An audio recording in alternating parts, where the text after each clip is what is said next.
So yeah, welcome to this exchange session on the topic of creative expression and lyrics in a youth music context. I'm Phoebe, Programme Officer at Youth Music, and I'm going to hand over to Elli because I don't want to take up too much time. So thank you so much for joining us today. Thanks, Phoebe. Are we doing full panel introductions before I talk, or? Yeah. Hi everyone. Thanks for joining today. I'm Elli. I am the co-founder and director of Art Not Evidence. We're a campaign and organisation working to stop the misuse of rap music, but all creative expression as evidence in criminal trials, which I will go into further later. To audio describe myself, I have dark, short, curly hair, and I'm wearing also a fluffy jumper in my bedroom. Mikkel? Hi, I'm Mikkel. Pronouns are he, him. Audio describe myself. I'm a middle-aged black Rastafarian wearing a black top.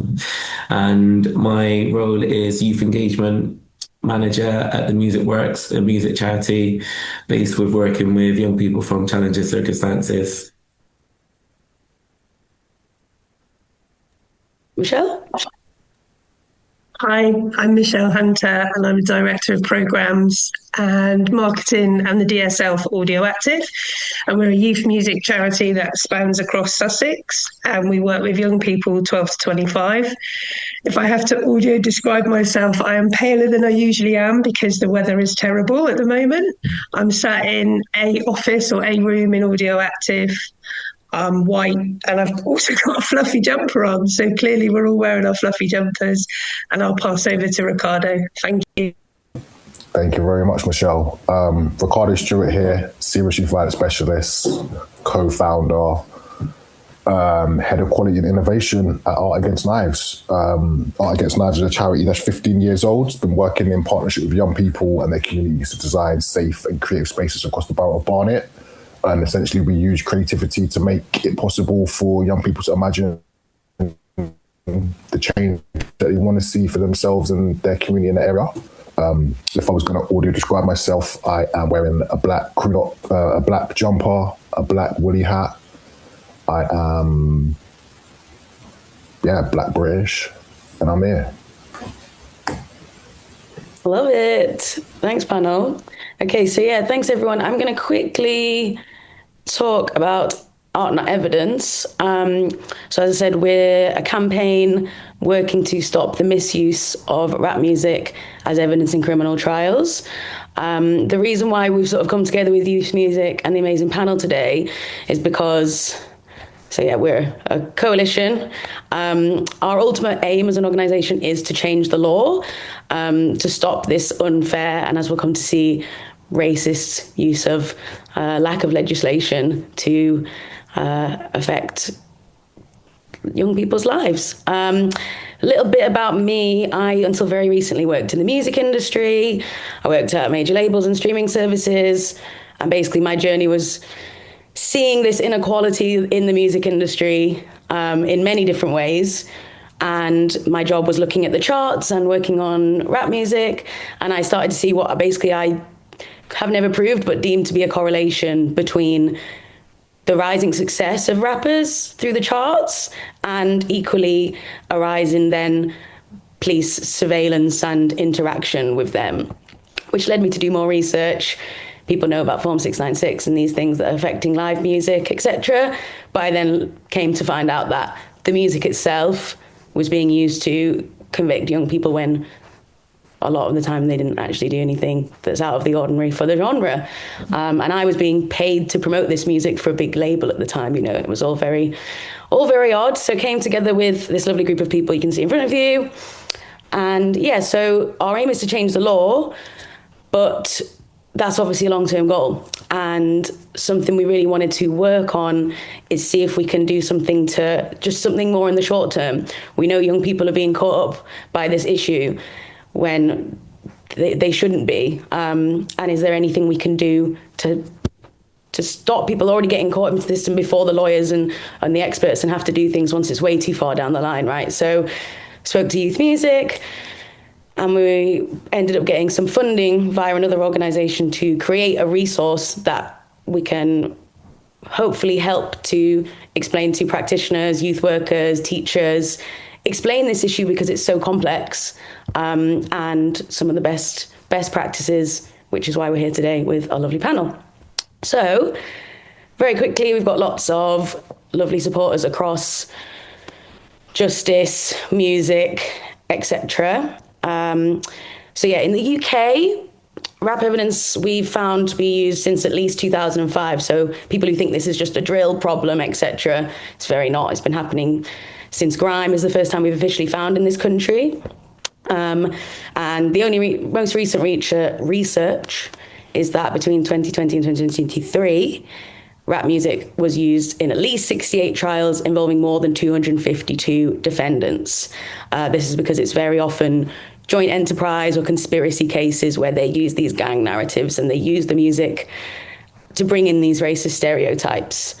And as you can see here, a large proportion of these defendants were black or from an ethnic minority, and they were under 25 years old. So very much young people of ethnic minority that were affected by this problem, which is why it's usually rap music.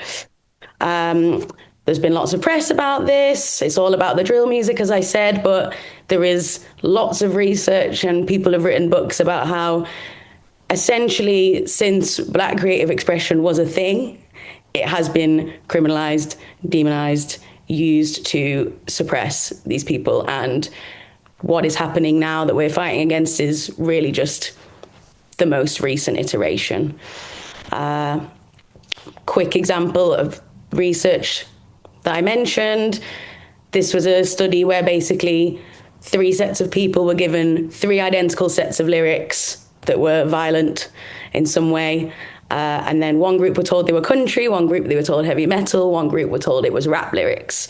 And the people that believed that these lyrics were rap lyrics believed that these people were then more violent, more capable to commit murder and lots of other things that they deemed as bad character, which is a legal thing in this country. So yeah, shows how basically scary this, like we think it's just music, but it really can be used to, you put it in front of judges and juries and it's really like, that makes you a criminal if you make rap music.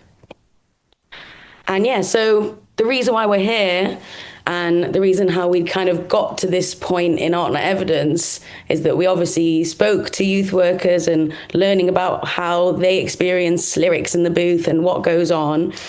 And there's also these sort of police, especially the Met Police, but we're hearing that it's happening throughout the country now. I mean, this issue is happening across the country.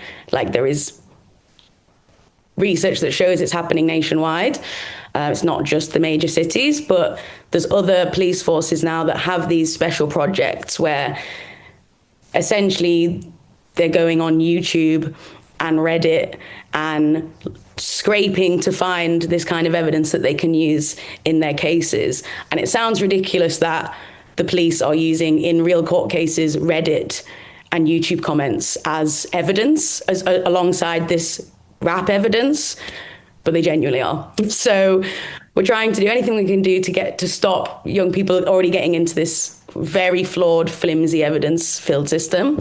And specifically, I've heard some stories from youth workers where the police officer has come to the youth centre and said, can you give me the lyrics of this particular young person? And luckily those people were talking to us and were like, I said no. But, you know, someone might think that that's something you have to do, and they are using these scary tactics. So that's essentially why we're here, in a speedy discussion. So this is a slide that I have on all of my presentations, because the Wonderful Youth Music did some amazing research, which, as you can see, so the research found that for those surveyed aged 16 to 24, almost all, 93%, said that listening to, reading or writing lyrics serves them as a therapeutic tool. And it also enables them to process difficult feelings and emotions and helps to reduce feelings of isolation and loneliness, which is obviously extremely important, and what we're here to discuss today, and I'm going to pass over and ask the panel their experience with this. But obviously, it's a very complex issue. We don't want to scare young people. We don't want to be like, don't express yourself for fear of potential criminalization, because that's not what we want at all. That's obviously going to be damaging, but we want to protect them. We want them to be safe, which is why we're here today. So I guess, could I just maybe pass over to the panel on, let's start with why grassroots youth music projects are so important, why lyric writing is so powerful for them. It'd be good to just hear some stories from your experience before we move into the challenges. Don't know does anyone want to go first specifically? I don't mind jumping in, to be honest. If I don't mind just starting and just sharing that I've had lots of young people come through our services, mainly through open access. I'm just going to just share one sort of group of young people that came in before. They come to our open access sessions. It's open for 10-year-olds up to 16-year-olds. And for them, it was an opportunity for them to just be in a safe environment and for them to do music with their friends, just in a safe environment, really. And then, but from the very beginning, we always cover like boundaries at the very beginning, and they might kind of push those boundaries to begin with. But we've ended up working with some of those young people for years now.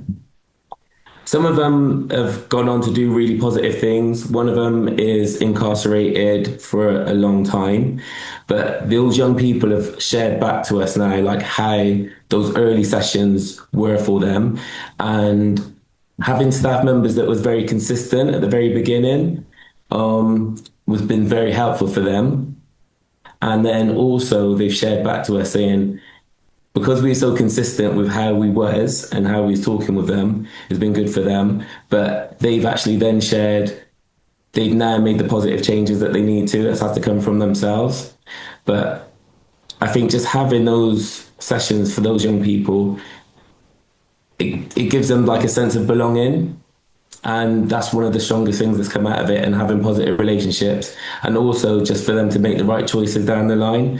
And now we get to work with those young people to hopefully influence even younger people to realize that music is almost like therapeutic for them, and it gives them a sense of like sort of like belonging, and also they can achieve other things in their lives just from it, just by being in that positive space. Yeah, do you think do the young people realize that it's therapeutic, or is it just something fun? Now they do. At first they didn't, and for about a year, I'm talking about like a year and a half. The same message that we like challenged, that we call it positively challenging when we talk to them about lyric content that they was like kind of doing, and They do see it now as being therapeutic, but that's only because of working with them for a long period of time, and then maybe having like one-to-one discussions, or if something has happened and they got a safe worker that they might disclose stuff to, or they might disclose stuff through their music and their lyrics, and you see that kind of change in them. Now they can do, and now we've felt like we've got a space. But I'm talking now, one of the young people, they're like 19 and 18, where they was like 14, 15 when we first worked with them. So this is over a period of time, which I'm just kind of using as an example. And that's just like one small group of young people that we've been working with. Michelle, Rickardo, do you have any positive stories you want to share? I don't mind jumping in, or Rickardo, do you want to go before me? I'm easy. Happy for me to chat. Please go ahead. So I guess we have a lot of echoes there with Mikhail's service at AudioActive, but because we're working kind of across Pan Sussex, we'll be working with multiple groups of young people at the same time. And we have lots of young people who will come in with kind of a thought or a feeling that they want to express in a group. And sometimes we might need to have discussions around that, but we also put boundaries in at the beginning. And we use trauma-informed practice and come from a strengths-based approach. And I think what we're seeing more than ever now is that community and belonging. And a number of our staff members, AudioActive, have kind of grown up in AudioActive and are now working at AudioActive. So there's kind of a full circle kind of opportunity going on. And it's really important for us to be working with young people and adults who've got lots of lived experience, myself included as a director, where they are going through lots of different challenges and understanding that sometimes what they're saying might not be relating to them, and sometimes it's about what they're seeing on their estate or what's going on in their area, and giving them an opportunity to really talk about that, because it is about a cathartic session and setting for them, and then kind of going away and thinking about that and exploring that with them. So I think that for us, it's about people not feeling like they're going to be judged. So it's almost kind of like a doormat theory. You wipe your feet on the way in and you leave all your kind of ego and everything at the door and come in as you are as a worker. And obviously young people come in as who they are and how they're going to present. So whether that's kind of in a heightened space, because lots of young people are witnessing violence on a daily basis, and lots of people are also experiencing it. And sometimes we only know what's really going on when we're told it, rather than just statistics. But statistics are brilliant, obviously, because they help us to inform our practice. And I think for us, well, not I think, I know for us, we've been working with young people for multiple amounts of years. They can come in at 12 and leave at 25. So there's a good kind of setting there for young people, but there's also a lot of heritage. So you might have someone who comes to a session who says, my mum used to come here, my dad used to come here, my auntie used to come here. And I think that's testament to the fact that AudioActive has been going a lot longer than I've been here, and funders like, Youth Music have been supporting us, and long may it continue. So, yeah, I think this is great for us as a space to discuss it and for it to be out in the open, and for young people to understand that their lyrics don't need to be weaponized against them. That's my little contribution. Amazing. I'll tag on from there. I guess specifically for Knives in the lab. So the lab is an open access music studio. We have a sound engineer, which used to be a beneficiary, used to be a young person that used to come and now works full time with us. But our team is made up of youth practitioners, IDVAs, domestic violence specialists, serious youth violence specialists, clinical psychologists. And I guess a key part specifically for this conversation is like our space, what we found at the lab, in line with or relation to like well-being and healing, is that this is a non-clinical entry point for therapeutic support. And I guess the tool of using words, sounds, lyrics is so vital. And I guess we were speaking before this call when we jumped on, but how like when young people spit or they rap or they bring certain rhymes or bars, it really serves and acts as a cue point for us to like build on. It's really insightful. It enables us to like get more clarity and understanding of how they view the world or certain topics or subjects. And on the other hand, it really presents us an opportunity to like continue working with them at a pace that they're on, and opens up so much conversation around history, etc. I guess kind of bringing that to a bit of a close, early last year, Art Against Knives, we put on an art exhibition in our space called Change. It was about the change that young people want to see within their homes, community and schools. And what we did was we asked a group of 10 to 20 young people to take extracts of their lyrics and put something visual towards them. And then we were able to like do some really quality prints and turn them into some postcards and then get them installed in our exhibition. And so when we were able to like invite different professionals, whether that's from the NHS or local councils, etc., it was just an amazing opportunity to just like kickstart conversations, but also bring to life these amazing rhymes that have been constructed from their notepad or on their phone notes to on a track into like an art space where people can engage with it a different way. So really interesting ways in what practitioners and organizations can do with the power of young people's words. And I guess on the other hand, like the English vocabulary is so wide in it and dense, like just to play around with words and to make sense and equip them with these different words in their toolbox and in their pockets that they can draw on to express themselves is so vital. Hope that contribution helps. No, it's amazing. I really wish I could have come to the exhibition because it looked amazing, and it's something we would really like to do in the future. Like, our slogan is "Rap is art, not evidence," and to do an actual art exhibition, and hopefully in a traditional art space, or one of those like galleries that maybe you feel like you shouldn't be in, but it should be in, is like something we really want to do. But I think it was interesting you talking about how lyrics are really insightful, and I'm guessing you learn things about young people through their lyrics that maybe they wouldn't just say in a conversation. And I was wondering if is that how then these potentially challenging conversations come up, because that's where they might talk about something that maybe they wouldn't do otherwise. And then what's that process of dealing with those challenges once they've got it out there for each of you? Because I imagine maybe you don't always do it the same. Sorry, again, I don't know who wants to start. I can jump in on that. I don't mind. I think it depends on what the context actually is. So if someone is talking to us about historic abuse or historic violence, then obviously they want to get something out and they want to use that space to be cathartic, and they might never have spoken to anyone about this. So there's different things to consider from a safeguarding context for that young person to make sure they're okay, but also to make sure they understand the journey that they're about to go on and support them with it, so that we do it with them and not to them or for them. And look at why now that is the time that's coming out. So that would be like a historic kind of way. And then obviously if there is something there that needs to be passed on to me as the DSL as a concern, and we work with the young person and the practitioners to support that and hold that, then we do that.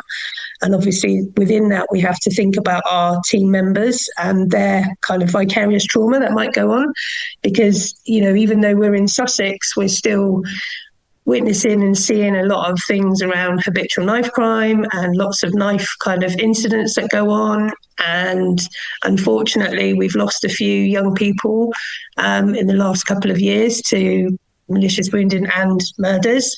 So we know these things come up and we know they go on and we know it's very real. And we need to be able to support young people through that, but also our staff team. But then you might have something, and that's like the real-time stuff that's going on. But you might also have young women, predominantly, that get missed a lot in the sector, who are often chosen to hold things for people, and also sometimes will kind of clean up wounds and all sorts of stuff, and no one really knows about that. And we need to support people through that and help them to be safe and okay. And then the other side of it is it could be around misogyny, bullying, online stuff. It just depends on the age group. And I think what you have to do is not become immune to it. You have to look at it for what's going on for that person at that time, and you have to treat it very carefully, because if I asked everyone on here to write down a secret and then give it to everyone on this call, no one would really want to do that. And ultimately, this is what these young people are doing. They're sharing their innermost secrets. And sometimes it's bravado, and sometimes it's not really what's happening for them. It's what's happening and they've witnessed it. And we need to remember that music and lyrics are also our history, and it's history making, and it's kind of listening to what's going on for them. So I don't know if that answered it in its entirety, but that's what happens. And that's kind of like from there how we break it down and look at what's going on for each individual time and young person, and sometimes a group as well. So yeah, and obviously county lines is huge at the moment for all of us. So it's not just a buzzword. This is really going on in our communities, and we need to be aware of that. Cool. No, it's amazing context. Thanks, Michelle. Yeah, do you want to go, Mikhail? It's just really interesting in really kind of hearing that, like, for us, how we do it. We try to have a lot of consistency with all our staff. One of the things that is really important for us is just almost like kind of letting young people know that we cover confidentiality at the very, very beginning, and we kind of talk about the boundaries. So at the start of each sort of like term, With our open access programs, we kind of say that anything that we talk about or share is confidential between me and you, unless you tell me something that puts you at harm or someone else at harm. But then they might not understand that until they start doing their lyrics. So we might allow them to record the lyrics, but we say, oh, you won't be able to take the recording, but this is a really good flow. We really like this kind of bar here that he said, but what do you mean by this little line? So if there's a line that was like misogynistic, or if they're talking about an actual incident that had happened, we would have a conversation about it, and then we have to remind them that saying, well, we are like a youth charity we're working with, and we kind of want to steer them away from criminality, but we want you to talk about your life and things that go on, but you might need to talk about the consequences to what has happened. And a lot of it, like what Michelle said, it can be bravado, or it could be someone else who kind of lived that life, or they feel like they have to say that to feel kind of like cool at that moment. But when we have our sort of like one-to-one referral programs, so some of those same young people might come to our open access programs, then they come onto our referral programs, and one of them is working with like youth justice or NHS. We have a much more in-depth conversation about lyric content. And some young people say, oh yeah, but this is my life, this is how I am. So we said, if you really want to record that, you won't be able to record that here, but while you're here, you can maybe try some other stuff, or you can learn how to EQ your vocals. But then you're just still building on that personal relationship with those young people, like over that time. Yeah, that's really interesting. I don't know if you want to go, Rickardo, before I say more things. Yeah, it was just it's always interesting and amazing hearing all of this. I guess what comes to my mind is pretty much what like Michelle said about like the importance of like context, and obviously the role of safeguarding.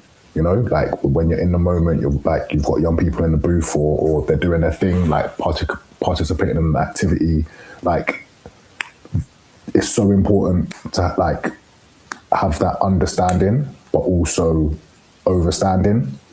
And really the framework, and I guess what Mikkel was kind of like shining light on is like the boundaries of how we hold you safe, but also accountable, but also again with like just recognizing that, you're 13, you maybe it's like duplicating what you just saw on YouTube or on your Instagram reel, and actually what like the support that goes hand in hand with that journey. I guess a live example, what we try and bring to life is, I won't say so much an example, but I think what's shining out here, listening to that round, was like the importance of practitioners and cultivating, establishing, holding safe spaces for this work to happen. And I guess the key contributors, such as amazing staff like Michelle, Mikkel, Elli, and like different youth practitioners, whether that is psychologists, whether that is integrating and embedding social services or a yacht worker into your space to do that work. That stuff is so overlooked, and whether it's your tangible space that you're in, but also that the dynamics that you have with, a stretched, small, really, really like high capacity delivery team.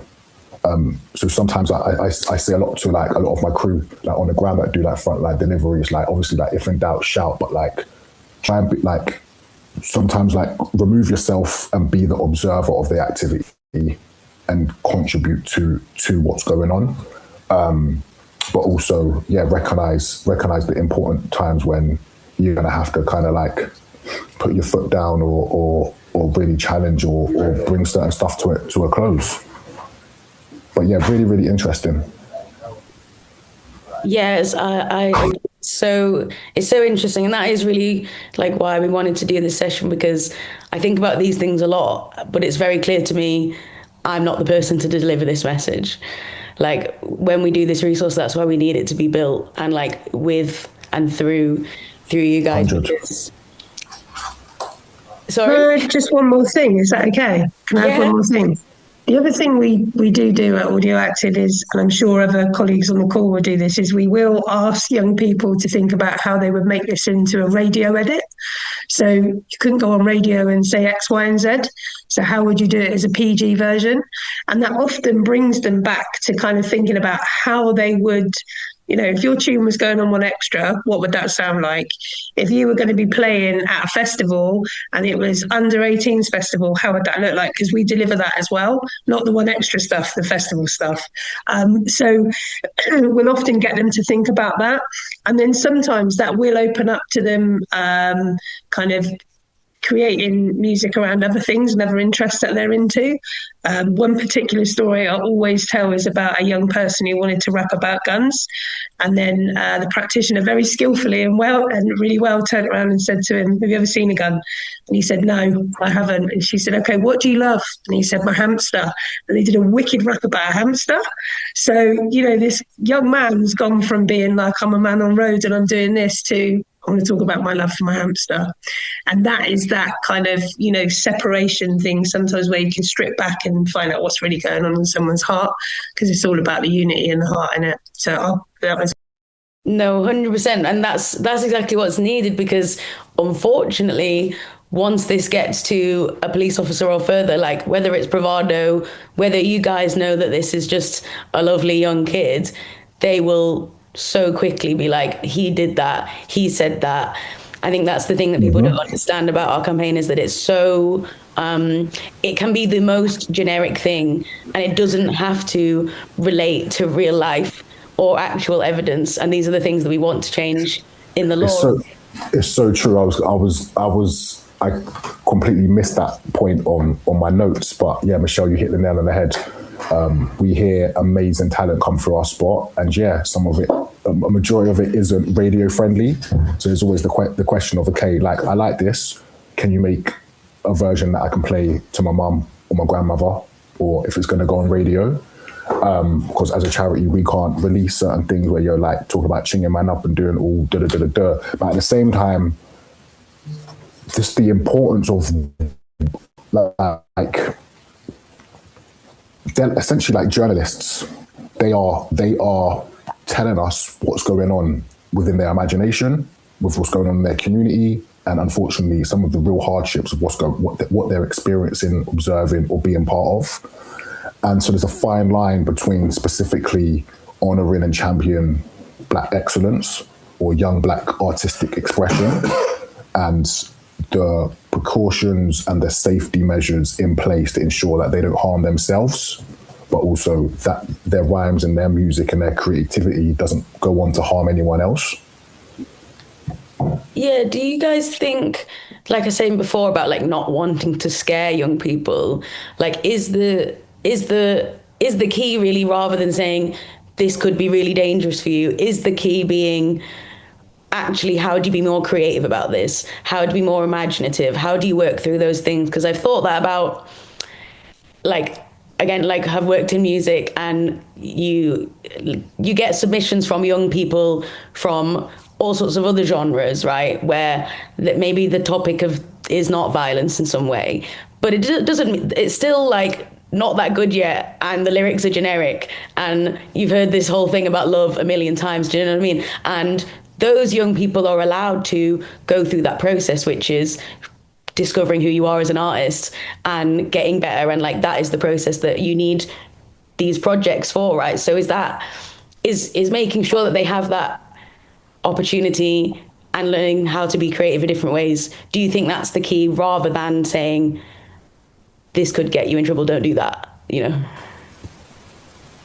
Can I jump in quick? To be honest, with a lot of the sessions that I feel like we run, we don't, me and the group was saying earlier, we don't shut down young people. So we allow them to record it, and then we say, oh, this recording might not be able to leave the studio, but then we ask them, do you know why? So then they can kind of pick out the bits. And a lot of the stuff that they're sharing is a lot of heartfelt stuff. And then usually with just tracks, sometimes there's only one or two things that they might need to think about changing or taking out. And I think it's just having that open discussion and conversation with those young people to allow that, because it's even come from like the female doing like a spoken word piece. The lyric content was literally, she kind of talking about like domestic violence, but we thought that she was almost at harm. And it was that in a way, where then she shared something else in a separate open access group that was on. Then me being the safeguarding lead, I contacted one-on-one and said it might be something small, but this young person was in a writing session. She had this lyric saying she doesn't want, no, she won't let him ever put his hands on me again.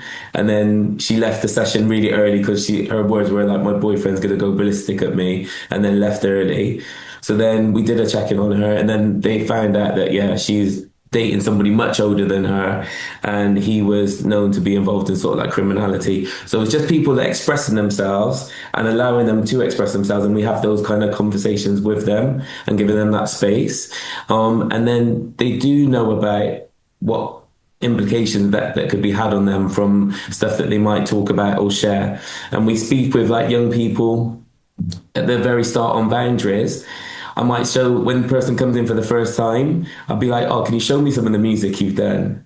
And then it could be just in the intro line. They're not even spitting bars yet. They're just saying, yeah, in the trap house all day, blah, blah. And with my man them and naming who they are, I said, you've got a referral from the youth justice thing, but everything you just done on that intro, if you like incriminated yourself, do you know what complications could lead to that? And then we have those kind of open conversations about it with them, so they're kind of aware of it. I can tag along from there. In short, to your point, Elli, like what we have at Art Against Knives, our music project is called The Lab, and essentially it is a laboratory, but just for music. Like a Bunsen burner is our microphone, and yeah, it's a part of like our induction package or processes. Essentially, we don't expect you to. We see young people on all different age, like ranges of experience in regards to like recording music and different levels. But essentially, like the framework and the setting is, this is a place for you to experiment, to learn, to have mistakes, make mistakes, but also, you know, rack up your wins and your successes. And with the different professionals and with that kind of like induction and approach, all in co-production with young people, like some fantastic things kind of come out of that. And although we, you know, like due to like funding requirements, etc., we have like obviously like hard kind of like KPIs or like commitments that we got, or outcomes we got to hit. It's really fascinating to leave that kind of faith and openness to young people to see what kind of comes out of them. And I guess, you know, like pretty much like the exhibition, how that artwork kind of came out of there. We see some young people like design some like amazing creative outputs, whether that's like putting stuff on t-shirts. So you know what, I love rap. I've been rapping, but I'm really interested in the engineering stuff. Like where the pathways and the routes that young people can take and go through. It really opens up doorways.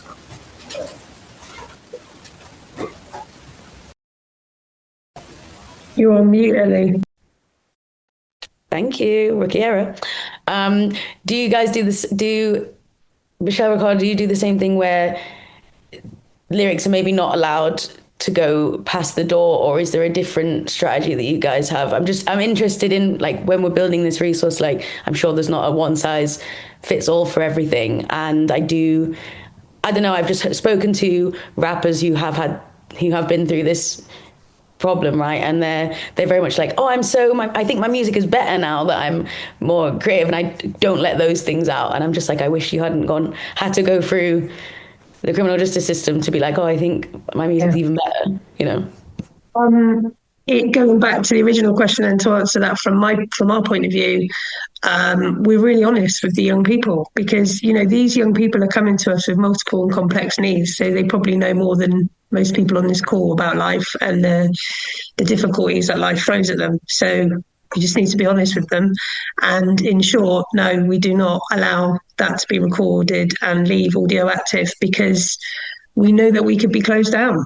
Essentially, and we don't want to put ourselves at risk, all those young people at risk, because I think everyone on this call will probably relate to something stupid that they've said when they were a kid, and even something stupid we've said as an adult. And if that was recorded, or, you know, social media and stuff like that out there now, you can't get away from that. Whereas if we can support them with that and censor that, then we will. However, like Mikkel said earlier, if they want to go and find somewhere else to record it, that is completely up to them and all power to them. But that can't happen with us. So that's where the radio edit stuff comes out, and they can write what they want. They can, do what they need to do, but we're not going to put that out from our point of view. So yeah, it's about safety. We need to support them sometimes and be that adult. You're on mute now, Rickardo. I was rapping to myself. Sorry. But I got so many thoughts in my head, like the role, like as much as like the role of, and I don't want to go off topic, but what kind of came to my head was like, like the role of, us as practitioners working with young people, the role of society makes me think of like different art forms, what mainstream media promotes, what our social media algorithm promotes, and all the kind of external contributing factors that contribute to violence, harm. You understand what I'm saying? I've sort of comment about like a lack of self-awareness. So like instilling and embodying, just contributing to like that awareness. You know what I'm saying? But anyway, it's making me think a lot. And like for so many years, how long has they have marketed sex, drugs, and violence? That sells, right? They say sex sells. You get me? And we as practitioners and organisations and community champions and leaders, and through Art Not Evidence, are campaigning and championing and challenging that, And I think, like, obviously, what youth music does, like promoting youth excellence, you get me, specifically within the music, is so important, But I guess you listen to Turn On One Extra right now. How many tunes are on that blank out the bad words, but the meaning's still there. That uphold so much misogyny. Do you feel me? But yeah, my head was kind of just thinking, and I was just rapping some Biggie Smalls lines. No, I love that. To bounce off what you just said and move forward, because we have more questions, but there was specifically a question submitted in advance, I think, right, Phoebe? That was specifically about how you guys tackle misogyny when misogyny comes up in young people's lyrics. And just to tack off what you said, Rickardo, I think obviously this is going to be very different when you're directly working with young people in a studio, but my experience working in the music industry is that absolutely they want to promote sex, drugs, and violence, and those different things are like allowed more in certain genres than others. So like pop music is full of, and country or is full of violence, full of misogyny. These things are like at the number one hits that are full of misogyny, and that is never ever spoken about. Whereas multiple people in when I was working at a major label were like, oh well, because I was like this white girl who did the rap music right in my team. Like I looked after all the rap music and the playlists and stuff, and it was very like, oh well, it's very misogynistic, isn't it? And I'd be like, yeah, but what about that song that we're literally trying to push to number one? Like I found that to be quite an obvious difference in that sense of it. Not that they should be all tackled equally, but I imagine that's different when you're actually working with young people and trying to change their viewpoints and their minds and how they do things. So yeah, I wondered if, I don't know, do you want to kick off, Rickardo, and then go across? Yeah, absolutely. We've side note to your point, it's interesting, right? Like, and obviously so much research has been done, and you've obviously highlighted in the opening, like black people, specifically black creativity and black music, is the most monitored, eyes on thing in any industry.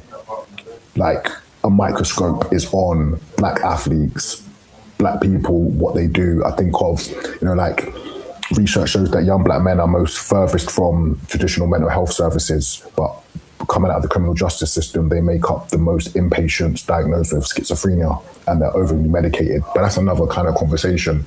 I think in regards to misogyny, in-house, specifically at Art Against Knives, we have a real diverse team, and we have learning and reflective spaces, like once a quarter or twice a week or whatnot, and we pick up to discuss different themes. In line with our gender-based violence work, so we do a lot of work for young girls, women, trans and non-binary community through our nail bar and our hair salons. and we have a protected, dedicated space for that group. And we really recognise, over the last couple of years, we've developed an in-house gender-based violence strategy, and that really highlighted the importance of our work and focusing our efforts towards doing more targeted work to young boys and men around misogyny, to prevent, intervene, but also, to upskill and educate. I think there is obviously, rap music is heavily misogynistic.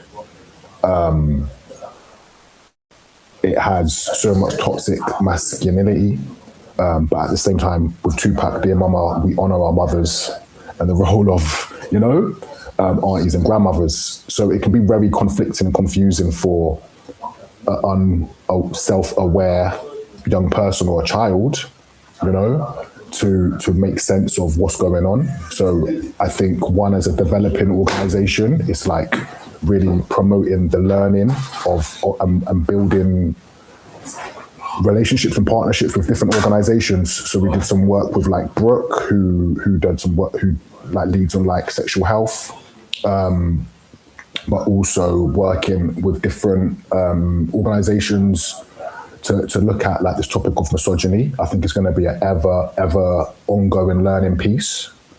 I think,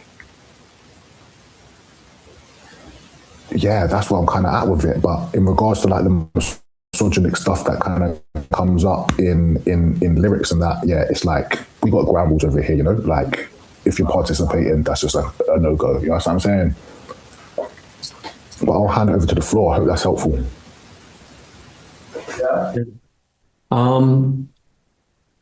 For us, like we don't, like, as seen in the chat, we don't just completely shut down like misogynistic lyrics straight away. I think a lot of the time we try and have a discussion with the young people and talk about it, and things that have came out is usually it's like a breakup, a heartbreak, and then having that discussion, and then sometimes it could be the session afterwards. We don't give them the content, like the track, straight away, and they understand and know why, because we have those boundaries in place from the get-go, and then we can have a conversation and discuss about it. But one thing that we did, we worked in partnership with a London-based drama company, and it was called like Little Miss Lady. So then they came down and brought a production team down. But what we started with the group, before that even happened, I spoke to some of the males and some of the females just on one of our like youth groups, and we said, tell us who is like your famous like UK female rappers that you like.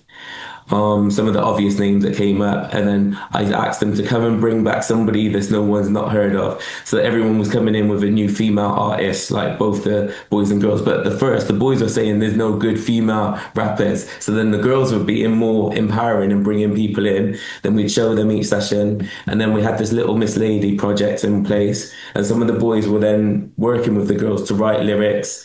And a lot of them hadn't done music actually before. They come to the sessions, but they don't do music and lyric writing as much. They usually come there to kind of watch the boys do their thing in a way.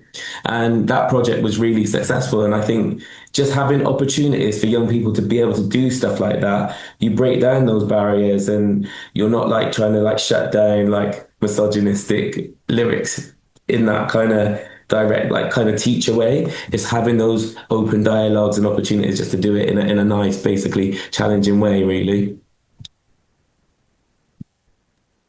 Yeah, I mean, I would echo everything that's been said, and just to kind of, remember that 3 women a week in the UK die from domestic violence. And it's important to remember that, but also, young people don't wake up one day and want to harm people. That is taught, that is inbuilt, and that is seen and learned in a community. So sometimes listening to where that's coming from and what's really going on for that person is so important, because they might have been removed from their mum. They might not even have seen their mum for a little while. And also, being really honest, they've probably never had sex a lot of the time. So they don't know how to actually form those relationships. So there's a lot of kind of thought that has to go into having those conversations, and without shaming or embarrassing someone, so that they don't feel like they can't say something, especially sometimes if they're trying to fit in.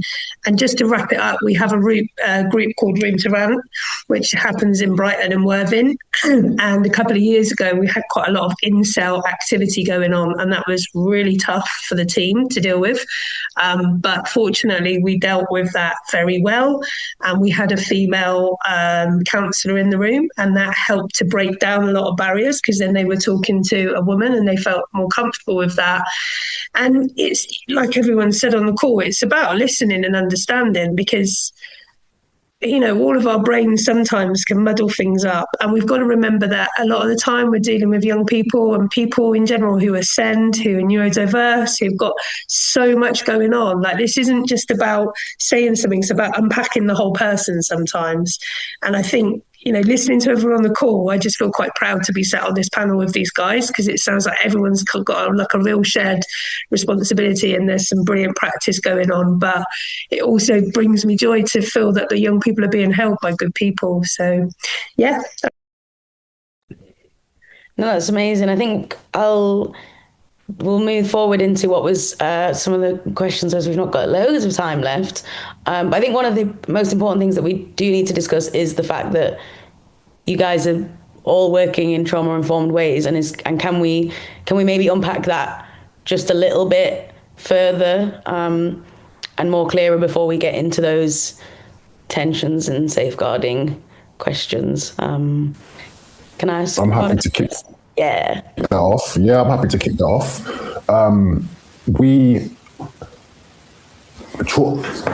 I'm not going to get into what the definition of trauma informed is, but I really recognise it's been heavily recognised within our sector for the last 10 years, and a lot of it has been really invested in.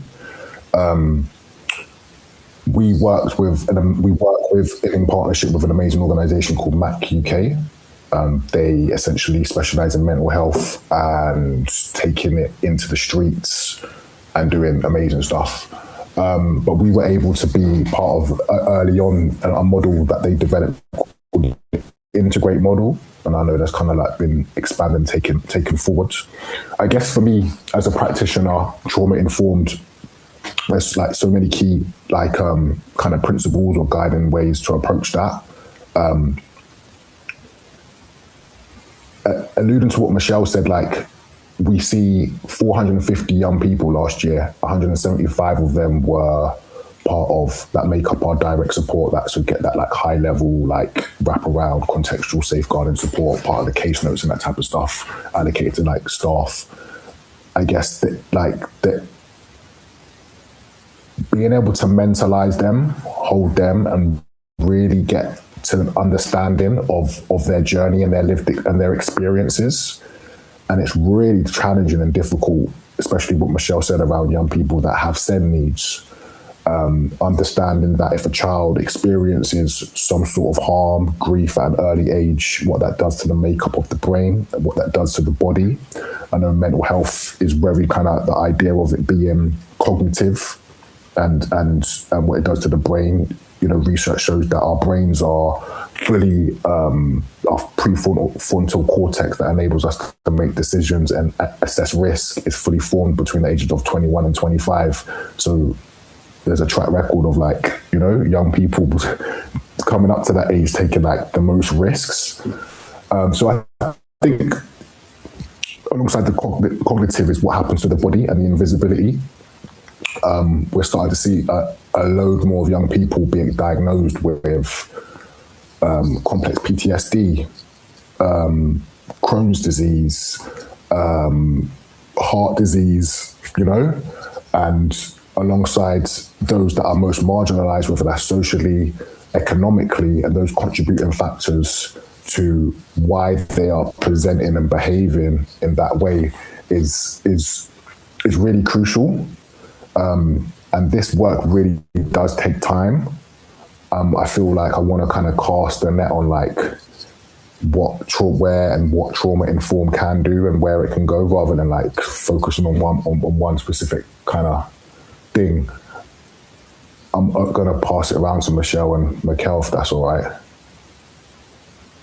Yeah, do you want to go, Mikhail? Because I'll go then. That's fine. Yeah, Rickardo, I think it's almost like I find it always hard to kind of express how I understand this really, but for me, how I've always seen it is like really trying to understand where a young person's coming from, and just like what I feel like we're trying to do at the Music Works is just trying to have like a nice, safe, welcoming, comfortable environment, and hoping that young people are able to thrive and be the best they can be, basically. And that's almost like one of our key sort of like terms that we have is for like working with like challenging young people. We're trying to transform their lives, but through music. So we use music as a tool, but having positive relationships, being in a nice, safe environment, then you'll hopefully get the best out of those young people to then basically thrive and do well in life.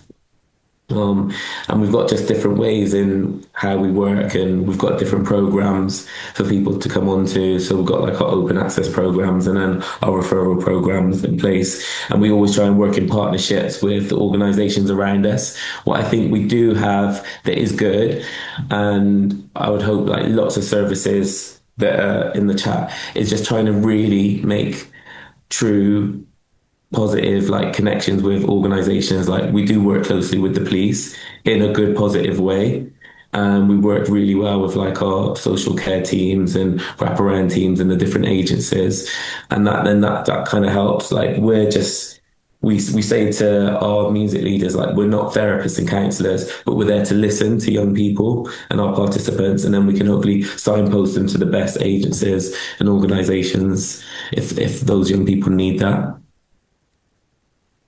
I mean, both of you have just said everything that I was thinking. I think the only thing I would add is, being trauma informed as an organisation, we need to remember that other organisations might not be. So we need to come in with a trauma aware approach, because the only place in the UK that's actually successfully done that was Wales, which is where all the whole trauma informed kind of practice and awareness come from. And, Mikhail's just really beautifully described a psychologically informed environment about being welcoming and caring, and how that looks, and people feeling like they can belong, contribute and thrive in there.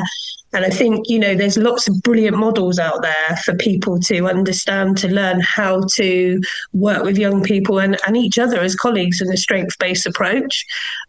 So for me, yes, we train all of our staff in trauma-informed approaches. We train our staff in psychologically informed. Like, there's a huge list, but also the other one we train our team in is assist training, because unfortunately, young people who, 80 young men a week are dying from suicide, 3 every hour, something like that. I might have that wrong, so please don't quote me. I apologise if I got that wrong. But, there's so many different things around that. But then you've also got to look at the successes that all of us have got on this call. For every young person that's gone to prison, caused harm, there's 50 others that have done really well that unfortunately we don't give a lot of credence to, but it does go on. So, being trauma informed, being trauma aware, and thinking about your language and being welcoming and responsive is key. I love the way you spoke about that, Rickardo. It was just brilliant to hear, like, the whole kind of brain and young people being diagnosed with BPD, and it's just there's so much going on in the UK at the moment, and I guess we're the light givers, aren't we? And that's what we need to make sure that everyone is kind of feeling able to do that. 100%. I guess for me, kind of like my closing kind of take on that is, there's so much narratives and conversations around safety, buzzwords, sector language type stuff. As a practitioner, a big part of my job is, I've been harmed, and I've seen the harm that happens in education spaces, systems, etc., schools. We get that type of stuff, and we can only mentalize and have an understanding of why other professionals, other systems and services may be failing. We're very positive and give so much grace to, like, they're under research, they're under resourced, or they're stretched, or they've got this going on and that going on. But essentially, we're working with children, and one of the things that I've found, one of the most helpful questions that I've been able to pose to myself, but also to young people is, it's not what's wrong with you, it's nothing's wrong with you, what's wrong is what's happened to you. And that just alleviates and changes the dynamics. And I guess with that, I don't know how many like research documents and big papers we have to write to like the importance of care and safety and love. It's just show up and just be and show some love, man. Like, you know what I mean? Whether that's in your capacity or not, you know? But yeah, there is, like you said, Michelle, there's a lot of information out there and amazing organizations doing stuff around trauma. But on the flip side, though, there is it's all about the healing informed. I just wanted to add that what we also do is like any staff members, whether that's a volunteer or a freelancer, they almost all have like a safeguarding, like they have a booklet, like a real, everyone has the same sign up basically, and then they all have like a one-to-one safeguarding chat with myself, just so they can really have an understanding of the culture that we have and how we kind of like deal with like safeguarding and how we kind of present to young people and participants. So, and I feel like that has also been a really sort of like good way of us working and kind of good practice. So there's that consistency with that as well. And then it's just having a well-being of staff. Like we have to try and make sure that our staff are really looked after, especially when they're like hearing about some of these young people's stories and the journeys that they're on, and making sure that everybody has their kind of like space to, like, I'm going to have to use the word healing because that's almost like what it is really. It feels like we're doing a lot of healing within the kind of work that we're doing. You guys have supervisors?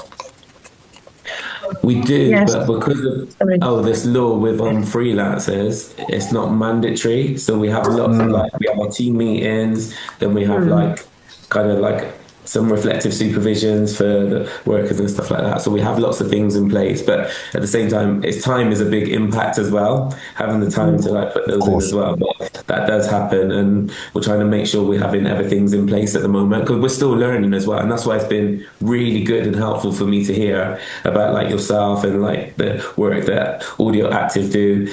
It's like solidifying like the work that we're doing, and we're just taking that forward. So it's been positive overall. Yeah, no, self-care, man, and yeah, we've been very fortunate to have supervisors from like external places, and I really kind of nudge and encourage others to like look into like people that are doing their, if it is a capacity or resource thing, you know, go into like different universities or mental health organizations, or click into like this kind of psychology or CPD kind of spaces to draw down that kind of experience and that expertise, because the frontline youth workers, man, it's so interesting in this line of work, right? You know, look at all the research that youth music has done, right? Like 41% of like grassroots organizations are closing, and we know how important this work is, but yet it's still kind of like missed, or like under, like the last at the bottom, like least resourced. Do you understand what I'm saying? But again, we're in this minefield of demographics and data and stats and law and legislation, and the reality is, it all manifests, and then you've got this talented young rapper that's facing years because the police found a rhyme book in his bedroom and they want to put it in front of the doc and hold him accountable to it. It's like, really? Totally agree. We have reflective practice supervision. We also have 6 weekly supervision for PAYE staff, and even if they're not PAYE staff, we will offer, obviously, conversation. As the DSL, I find myself having multiple conversations every day around someone's vicarious trauma around harm, and asking them what they're doing at night. You know, how are you looking after yourself? And sometimes kind of just saying, go and have a hot cup of tea and a bit of chocolate. You're going to feel better. Those dopamines are going to go through the roof for those staff members. But also then the next day following up with them and checking in. And I think that if you're not it's really nice to see that everyone on the call is a personable person. But I think sometimes the higher you go up in the chain, some people are not as personable because they're so far away. And for myself as a director, I pride myself on being there with the Frontline, as well as kind of, I hate to say it, with the top as well, because it's about all of us kind of coming together. Remember, we're humans, and the real reason we're here is for these young people. It's not about status or power, and we're just a mechanism for what's going on. So, yeah. No, it's amazing. Thank you so much, guys. We've got like literally a couple minutes before we have to go to Q&A. So I was just going to say it's been amazing hearing about your like cultural practices in your organizations and these boundaries that you set and these frameworks that you do, which are obviously so integral to making sure that you keep people safe. There was a question basically just about how, despite all this amazing work that you've done, sometimes things go wrong, or it doesn't go the way that you want it to. And I was wondering if anyone had any like stories or learnings from things that have maybe gone wrong to share before we go to Q&A. I can do a story that doesn't relate to AudioActive, if that's okay.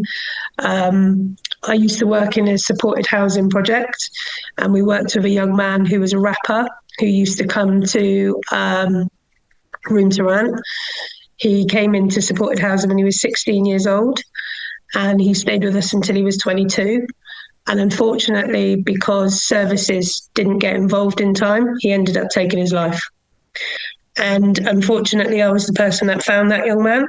And so those kind of things sit with you in your, sorry if this has upset anyone, but it's just, this is the harder edge of what we do. And so when you kind of know that this is real time and real life, you need to think about how you reflect and how you support and how important these services are. And that's why people like Youth Music, MPO, everyone else who kind of, supports all of our charities is really important. But the other side of that is he wanted to be a rapper. He was absolutely amazing. And we had a few people, MC Kai, he came in and done some work with him. In my other life, before I was doing charity, I used to run the Ministry of Sound. So I was around when the 696 applications were going on, and, working across all of that was an absolute nightmare. So, the passion that you need from your team and from yourself to then support the young people to feel like they've got that trusted adult behind them. Ultimately, that's what this is about. It's about that trusted adult, and it's about how we can all be there for each other in society.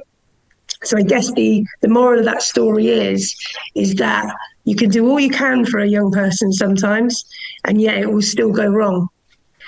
And what you've got to do is you've got to be resilient enough to get up and carry on with that. Sorry to end it on a negative, but that's just real life, isn't it? This is what we're here for. This is the real talk. No, thank you for sharing that.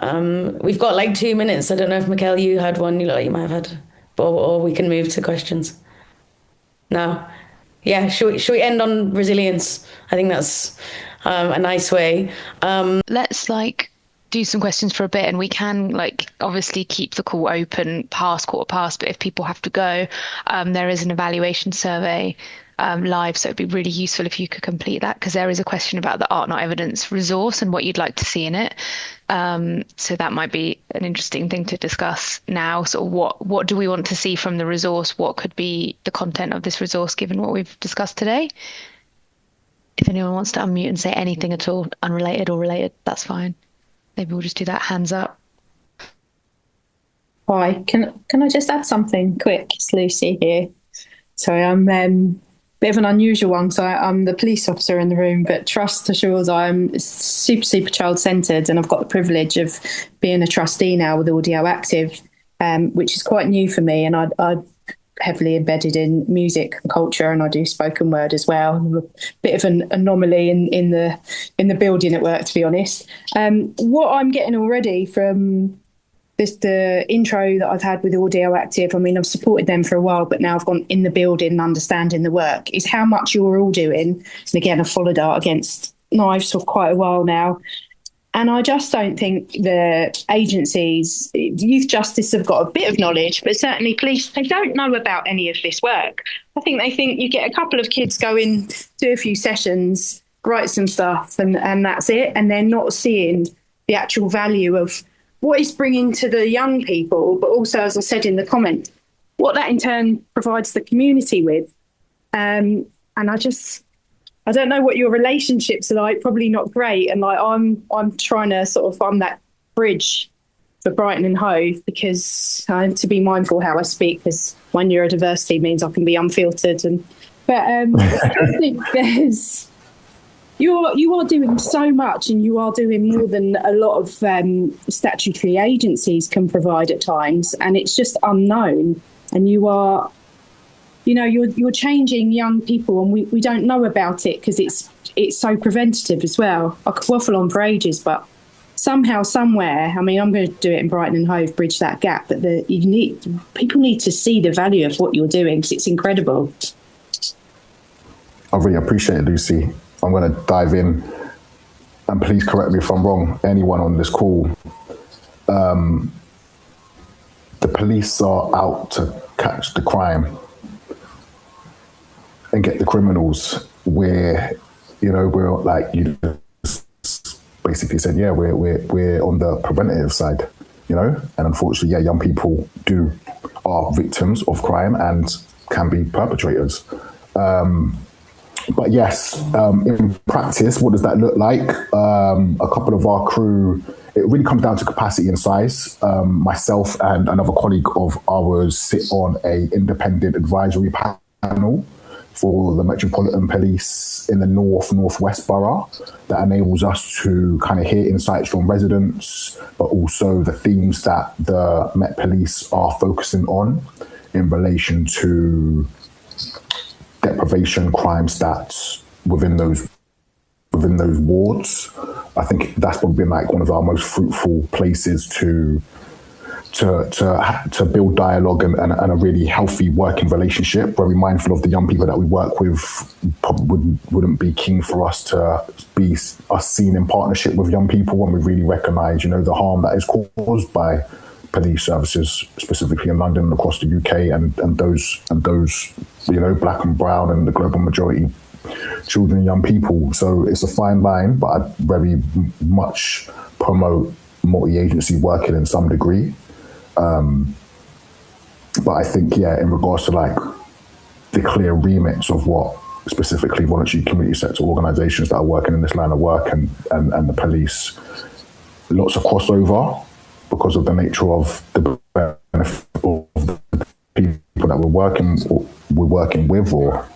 But it seems like there's going to be a forever at different end of the spectrum, and I feel like beneath that, what's that recent Panorama documentary about Charing Cross Police Station? Systemic oppression, whether that's gender, race, is still very prevalent, and it's really unfortunate. Can I say something really quickly? That was brilliant, Rickardo. Thank you. I think a missed opportunity that we get because of funding now is more outreach work as well, so that we can be in the same spaces as maybe police are and maybe other services are at different times, like train lines, things like that around county lines, so that we can support change and bring about positive relationships with people is getting missed quite a lot at the moment. I hope that kind of that follows on from what Rickardo is saying, but there's just so many things we could do. The first sector doesn't do that, the third sector does, but actually all of our sectors, we all need each other because the country is in disarray at the moment, and people are afraid to say that. And what I've witnessed in the last 25 years of doing this kind of work is the adultification of young black men has got to stop. We need to put a stop to that. We need to stop treating children and young people who are black and brown or English as their second language, not making sure that their parents are in the room, stops and searches on the streets. Got to stop, because that's how then you can change that distrust for services that are going on at the moment. I'll stop the recording now. But then we can just carry on if needed. But obviously, this conversation definitely needs to keep happening, and we'll obviously run more sessions at some point, definitely.